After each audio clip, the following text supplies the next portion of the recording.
భక్తివర్ణ ప్రేక్షకులకు శుభోదయం 12/2/2026 స్వస్తి శ్రీ చాంద్రమానం విశ్వావసునామ సంవత్సరం ఉత్తరాయణం శశర ఋతువు మాఘమాసం కృష్ణపక్షం దశమి గురువారం దశమి ఉదయం 11:45 వరకు నక్షత్రం జ్యేష్ఠ నక్షత్రం మధ్యాహ్నం 1:27 వరకు వర్జన్ రాత్రి 10:15 నుండి 12:01 వరకు దుర్ముహూర్తాలు ఉదయం 10:20 11:06 వరకు మళ్ళీ మధ్యాహ్నం 2:53 3:39 వరకు సూర్యోదయం 6:33 సూర్యాస్తమయం 5:56 అమృత గడియలు లేవు ఈరోజు రాహుకాలం మధ్యాహ్నం 1:30 3 గంటల వరకు రాహుకాలం శుభ సమయం ఉదయం 6 గంటల నుండి 7:10 వరకు శుభకాలం సాయంకాలం 4:30 నుండి 5:15 వరకు కూడా శుభకాలం. ఈరోజు అర్షణ యోగం తెల్లవారుదిన 3:05 భద్ర ఉదయం 11:45 వరకు భవ రాత్రి 12:45 వరకు. దినారంభ చక్రంలో ఈరోజు ముందుగా మేషరాశి వారికి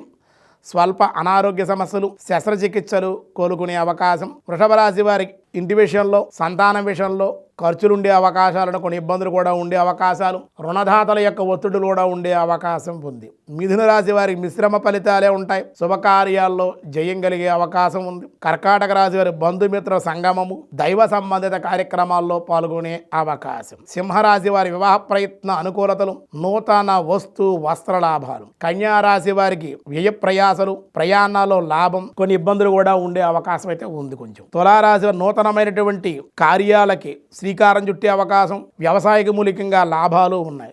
వృశ్చిక రాశి వారికి స్థానచలనాలు ధనం విషయంలో ఖర్చులు పెరిగే అవకాశం. ధనస్సు రాశి వారికి నూతన వివాహాది ప్రయత్న అనుకూలతలు బంధుమిత్రులతో శుభకార్యాల్లో పాల్గొనే అవకాశం. మకర రాశి వారికి స్వల్ప అనారోగ్య సమస్యలు ధనం విషయంలో ఇబ్బందులు ధన వ్యయ సూచన ఉండే అవకాశాలు. అలాగే కుంభరాశి సంతానం ద్వారా శుభవార్తలు వింట గృహంలో మరామర్తులు ఉండే అవకాశాలు. మీనరాశి వారి వివాహాది ప్రయత్న అనుకూలతలు ప్రయాణ సౌఖ్యం.